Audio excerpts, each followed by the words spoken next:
menyaksikan di Via 13 bersama saya, Tara Marsalin. Selama 30 menit ke depan, kami akan menyajikan informasi-informasi terbaru, terhangat, dan terpercaya hanya untuk Anda. Inilah berita selengkapnya. Pemirsa, di Via 13 hari ini akan kami awali dengan berita seputar demo buruh di kantor PLN Jabar. Ribuan buruh berdemo di depan kantor PLN Jabar, Banten pagi tadi. Aksi demo ini dipicu oleh rencana kenaikan tarif dasar listrik yang akan dikenakan kepada para pemilik industri.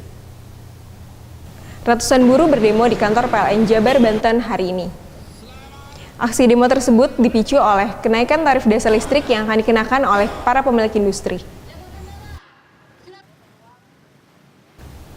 Sekelompok buruh yang tergabung dalam Serikat Pekerja Seluruh Indonesia atau SPSI, Serikat Buruh Seluruh Indonesia atau SBSI 92, dan Serikat Pekerja Tekstil, Sandang, dan Kulit atau SPTSK menuntut agar PLN pro rakyat, pro buruh, dan pro perusahaan, serta menolak kenaikan tarif dasar listrik.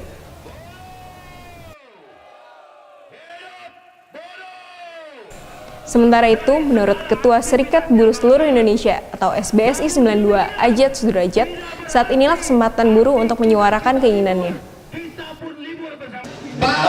Berarti setelah libur nasional, libur resmi, buruh semua diam di rumah? Tidak.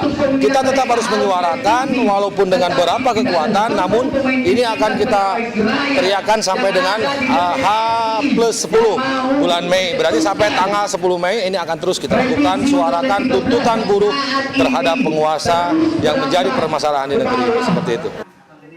Sampai saat ini, proses mediasi antara buruh dengan pihak PLN masih berlangsung, dan hingga berita ini diturunkan, belum ada kesepakatan antara kedua belah pihak. Selanjutnya, sekelompok buruh ini akan melanjutkan aksi mereka ke sekitar Gedung Sate.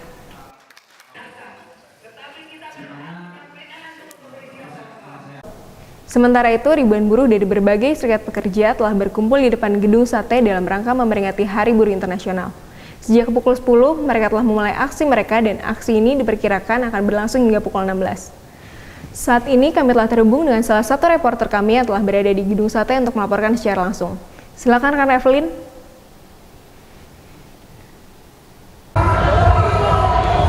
Pemirsa, saya sedang berada di depan Gedung Sate, yaitu tempat peringatan Hari Buruh Internasional 1 Mei.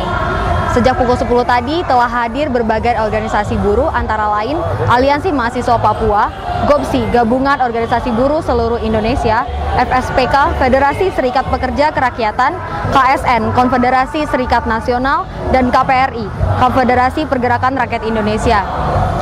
Sebelum memasuki Gedung Sate, massa yang berjumlah lebih kurang 1.000 orang ini membacakan orasi yang berisi tuntutan dan juga menolak adanya privatisasi BUMN dan juga menolak BPJS dan menghapuskan sistem outsourcing. Demikian laporan saya, Evelyn, dan juga juru kamera Faisal Amri dari Gedung Sate, Bandung. Berita selanjutnya, berdasarkan keputusan Presiden nomor 24 tahun 2013, pemerintah telah menetapkan 1 Mei sebagai Hari Libur Nasional. Keputusan ini dibuat pemerintah setelah adanya desakan dari para buruh selama bertahun-tahun. Baik nanti jadi lawyer, baik itu nanti dia notaris, ya juga upahnya di atas rata-rata. 1, 2, ijazah ya. Nah, kalau belum, kita perlu. Nah ini.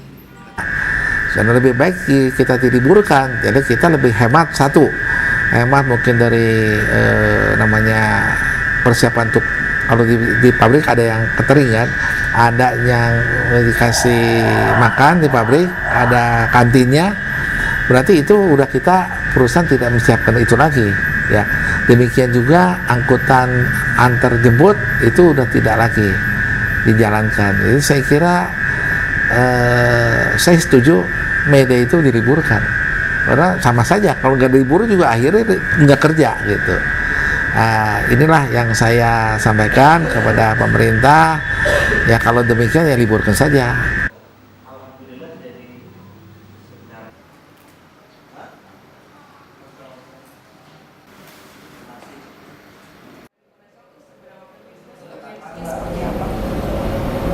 Ya penting karena dengan libur ini kan pemerintah berarti sudah menghormati kaum buruh untuk memberikan kebebasan melaksanakan ulang tahunnya tanpa dibebani oleh pekerjaan yang setiap hari dibebankan kepada pekerja itu sendiri. Tetap bersama kami pemirsa, setelah pesan-pesan berikut ini kami akan kembali dengan berita seputar pemerataan upah buruh.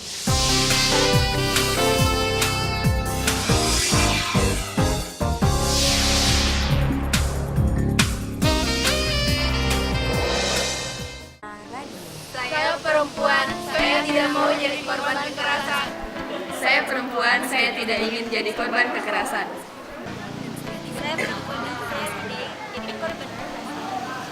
Saya perempuan, saya tidak ingin jadi korban kekerasan. Saya perempuan. Setiap hari, 35 perempuan menjadi korban kekerasan di Indonesia. Perempuan bukan objek kekerasan. Stop kekerasan pada perempuan.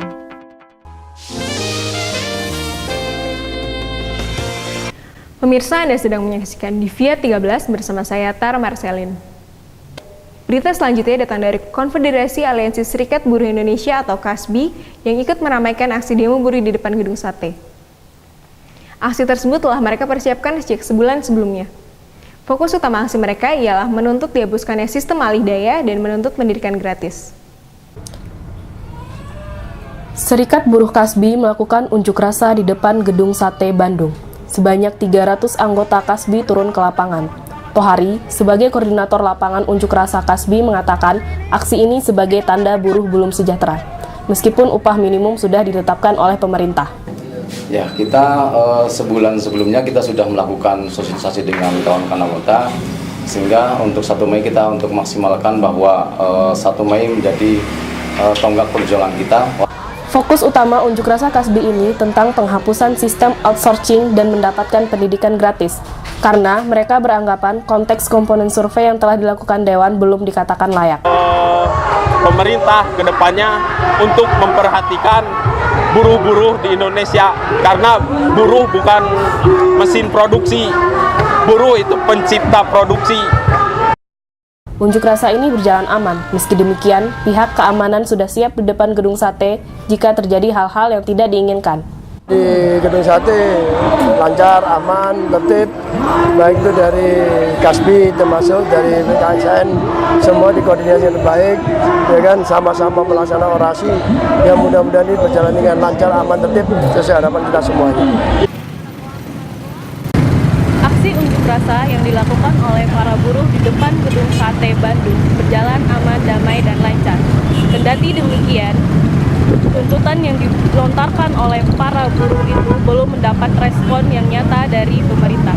Saya, Sri Optika Abran bersama juru kamera Muhammad Afandi melaporkan dari Bandung.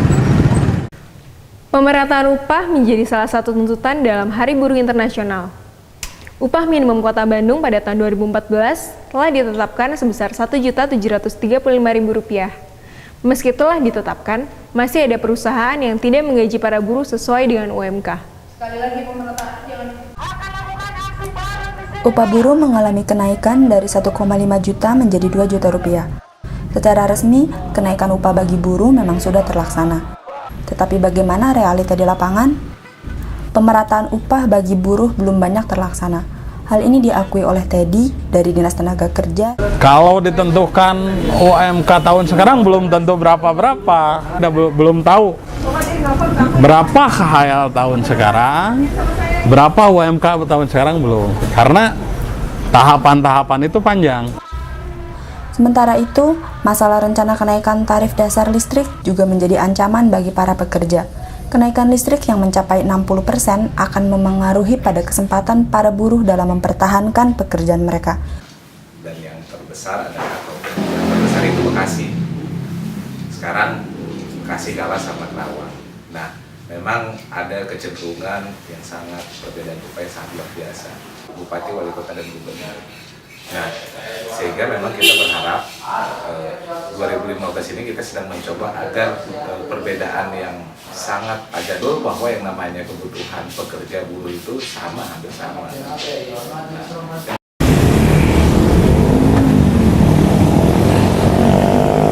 Pemirsa, meski SK ketetapan upah sudah ditentukan ditentukan oleh pemerintah, namun masih terjadi ketidakmerataan antara buruh minoritas serta buruh yang bekerja di perusahaan mayoritas. Sementara itu, kenaikan upah juga ditentukan oleh tuntutan dan aspirasi masyarakat itu sendiri. Saya Kiki Purwanti beserta juru kamera yang bertugas melaporkan dari Bandung.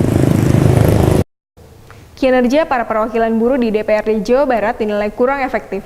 Akibatnya, aspirasi para buruh belum ditampung secara maksimal sehingga berdampak pada kesejahteraan para buruh. Termasuk undang-undang perburuan bukan domain pemerintah daerah, itu domain pemerintah pusat dengan DPR RI-nya. Tapi kalau ada di daerah ingin memperjuangkan itu, ya lewat aspirasi kami tentu memberikan rekomendasi kepada DPR RI tentang apa aspirasi yang disampaikan pada kami, itu saja. Nah, kalau undang-undang perburuan sudah selesai, tentu di daerah juga akan ditindaklanjuti dengan peraturan daerah yang berkaitan dengan ketenagakerjaan. Karena undang-undang itu kan harus diikuti selanjutnya oleh peraturan pemerintah, oleh peraturan menteri. Mie instan dan martabak unik akan menemani santap siang Anda. Saksikan sesaat lagi hanya di Via 13.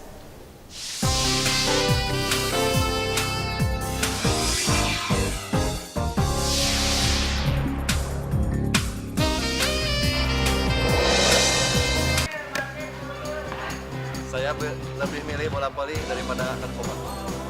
Saya lebih milih basket daripada narkoba. Narkoba bukan untuk dicoba. Jauhi narkoba sekarang juga. Kembali lagi bersama saya Tara Marcelin dalam Divia 13. Tari topeng merupakan salah satu kesenian khas Indramayu. Pada masa penjajahan Belanda, tarian ini pernah dicekal karena para penarinya dianggap sebagai mata-mata Belanda. Namun, seorang penari topeng asal Indramayu yaitu Mimi Rasinah memperjuangkan tarian ini agar tetap bertahan. Berikut kisah selengkapnya. Suasana ramai oleh anak-anak yang sedang serius belajar menarikan tari topeng. Mereka berlenggak-lenggok mengikuti alunan musik yang dimainkan. Tampak sang guru sedang telaten mengajarkan setiap langkah gerakan secara berurutan. Tak kenal lelah, anak-anak ini masih saja bersemangat hingga beberapa materi tarian diajarkan. Sanggar Mimi Rasinah, sebuah sanggar tari topeng yang terletak di Desa Pekandangan, Indramayu. Sanggar ini terbuka bagi siapa saja yang ingin datang untuk belajar tari topeng. Setiap hari, Sanggar Mimi Rasinah selalu didatangi oleh beberapa murid yang ingin belajar menari topeng. Mengenal Sanggar Tari Topeng Indramayu ini tak lepas dari sejarah panjang sang pendiri sanggar. Mimi Rasinah merupakan maestro penari topeng yang gigih memperjuangkan tari topeng hingga tarian ini dikenal di Indonesia bahkan mancanegara.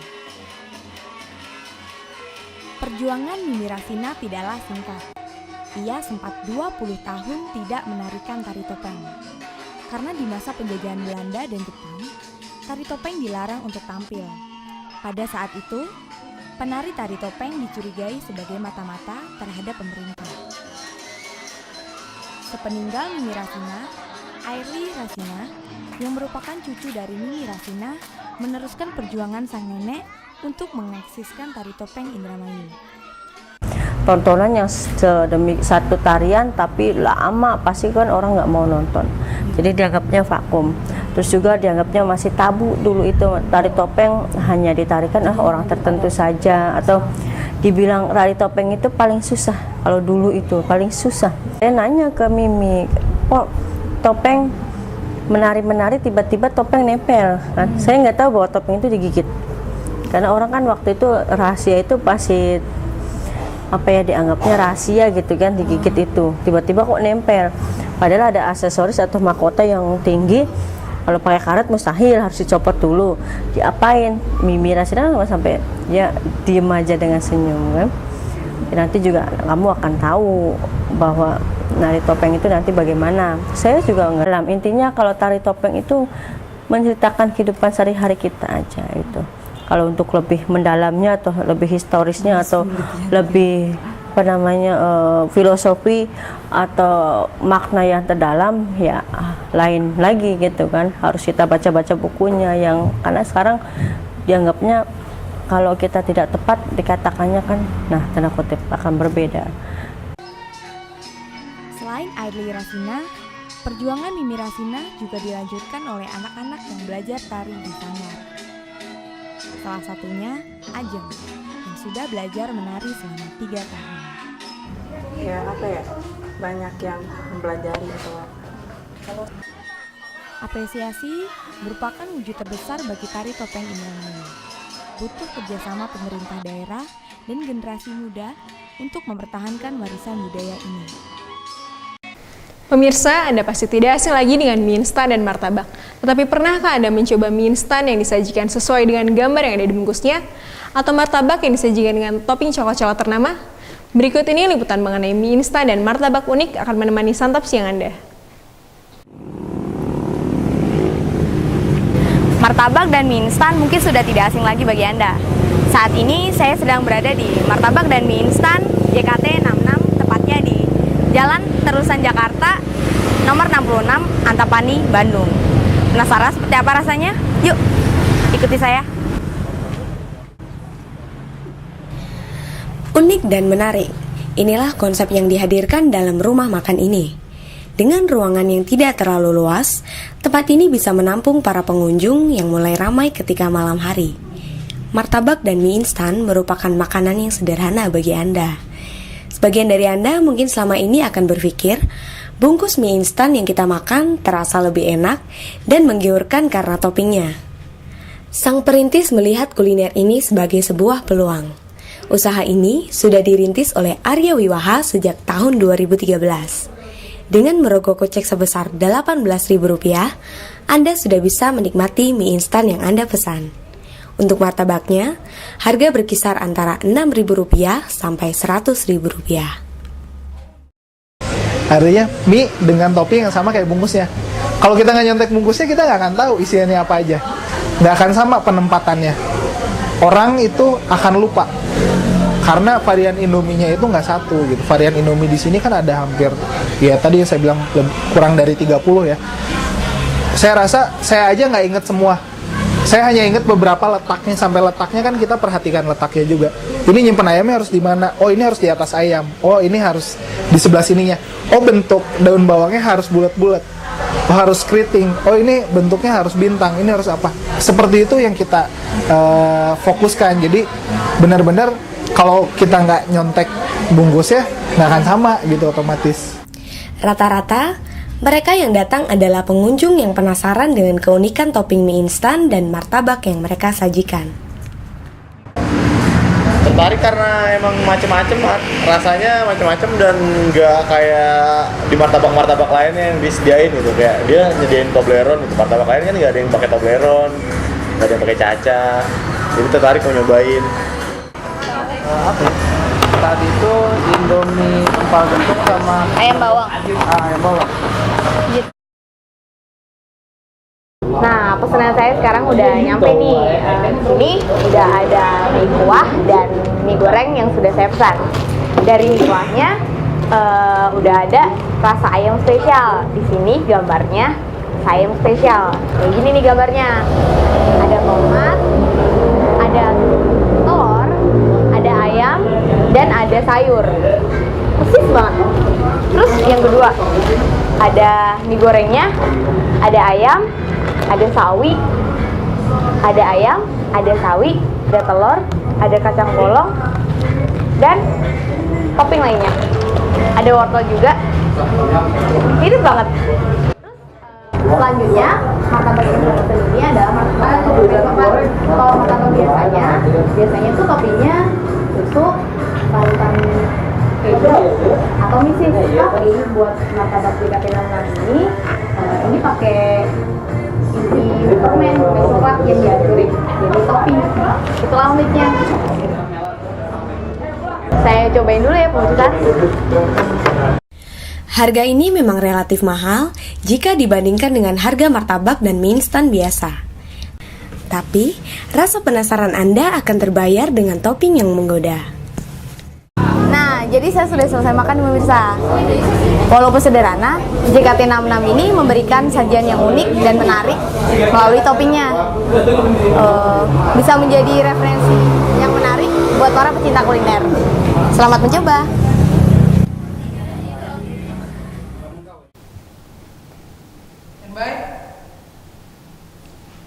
Liputan tadi sekaligus mengakhiri perjumpaan kita. Saya Tara Marcelin beserta seluruh kru di Via 13 undur diri. Selamat siang dan selamat beraktivitas.